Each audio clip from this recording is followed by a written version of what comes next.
രണ്ടാമത്തെ മന്ത്രിസഭാ യോഗം ഇന്ന് ചേരുമ്പോൾ എന്തൊക്കെയായിരിക്കും പ്രഖ്യാപനങ്ങൾ ഉണ്ടാവുക, ചർച്ചയുണ്ടാവുക എന്നുള്ളതാണ്. എല്ലാ ദിവസവും പ്രഖ്യാപനം നടത്താൻ എന്താ കുപ്പി തിളങ്ങി വന്ന ഭൂതം എന്നായിരിക്കും. അങ്ങനെയല്ലല്ലോ.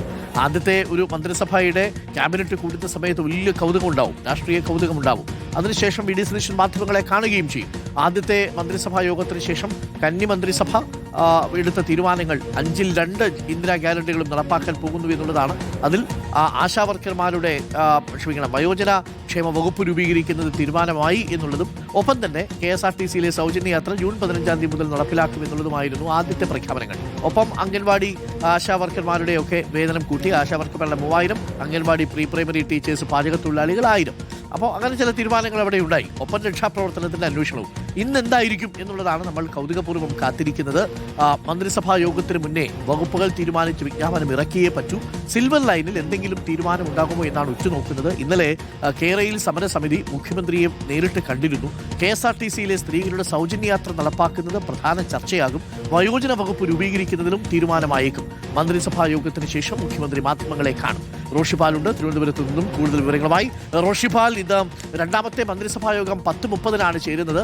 ആ മന്ത്രിസഭാ യോഗത്തിൽ പ്രധാന തീരുമാനങ്ങളൊക്കെ ഉണ്ടാകുമോ എന്നുള്ളതാണ് അറിയേണ്ടത്. അതിലേറ്റവും പ്രധാനപ്പെട്ടത് KSRTC സൗജന്യ ബസ് യാത്ര ചട്ടങ്ങൾ ഇന്നു മുതൽ രൂപീകരിക്കും. മന്ത്രിയാവുന്നതേ ഉള്ളൂ. CP ജോണാണ് സാധ്യതയെന്നാണ് നമ്മൾ മനസ്സിലാക്കുന്നത്. നോട്ടിഫിക്കേഷൻ പുറത്തു വരുമ്പോൾ അതിനകത്തൊരു കൃത്യത വരും. അപ്പോൾ ഇന്ന് നമ്മൾ എന്താണ് പ്രതീക്ഷിക്കുന്നത് മന്ത്രിസഭാ യോഗത്തിൽ? റോഷിപാൽ, എന്തൊക്കെ കാര്യങ്ങളാണ് ഇന്ന് അജണ്ടയാവാൻ സാധ്യതയുള്ളത്?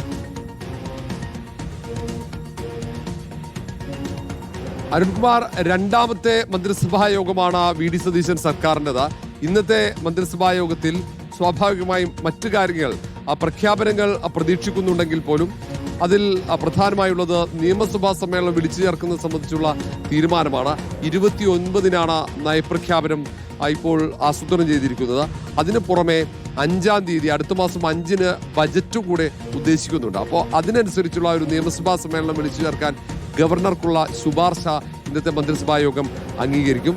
സമാനമായി 5 ഗ്യാരണ്ടികൾ, മറ്റു 3 ഗ്യാരണ്ടികൾ കൂടി നടപ്പിലാക്കാൻ കഴിയുമോ എന്നത് കഴിഞ്ഞ ദിവസങ്ങളിൽ മുഖ്യമന്ത്രി പരിശോധിച്ചിട്ടുണ്ട്. ആ കാര്യത്തിൽ തീരുമാനമുണ്ട്.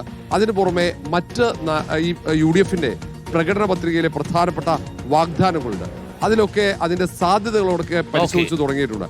അതിൽ എന്തെങ്കിലുമൊക്കെ നടപ്പിലാക്കാൻ കഴിയുമോ എന്ന പരിശോധന നടത്തി. അപ്പോൾ അതൊക്കെ, ആ കാര്യങ്ങളൊക്കെ ഇന്നത്തെ ഇതിൽ പരിശോധിക്കും. അതിന് പുറമെ ധനസ്ഥിതി കൂടി ഇന്നൊരു പക്ഷേ അവിടെ വിശദീകരിച്ചേക്കും, മുഖ്യമന്ത്രി വിശദീകരിച്ചേക്കും എന്നാണ് അറിയാൻ കഴിയുന്നത്. പക്ഷേ ഇതിൽ വലിയ ആശയക്കുഴപ്പമുണ്ടാവുക മന്ത്രിമാർക്ക് വകുപ്പ് ഇല്ലാത്തതുകൊണ്ട് അവർക്ക് അതിനകത്ത് എന്തെങ്കിലും ചെയ്യാൻ പറ്റുമോ എന്ന കാര്യം ഇന്നത്തെ മന്ത്രിസഭാ യോഗത്തിൽ പറയാൻ കഴിയില്ല. പക്ഷേ ആദ്യത്തെ പ്രധാനപ്പെട്ട 5-6 മന്ത്രിമാരെ സംബന്ധിച്ചിടത്തോളം അവരുടെ വകുപ്പുകളിൽ ഒരു വ്യക്തതയും ആ വകുപ്പ് അവർ പഠിക്കാൻ ശ്രമിച്ചു. അവരിന്ന് മന്ത്രിസഭാ യോഗത്തിൽ എന്തെങ്കിലും തീരുമാനങ്ങളായിരിക്കും. പക്ഷേ അതൊക്കെ മിനിറ്റ്സ് ആയിട്ട് പുറത്തു വരുമോ എന്നുള്ളതാണ്. നോട്ടിഫിക്കേഷൻ വരാതെ അവർക്ക് അഭിപ്രായം പറഞ്ഞത് മിനിറ്റ്സ് ആയിട്ട് പുറത്തു വരില്ല. അതാണ് പ്രശ്നം. Thank you Roshipal.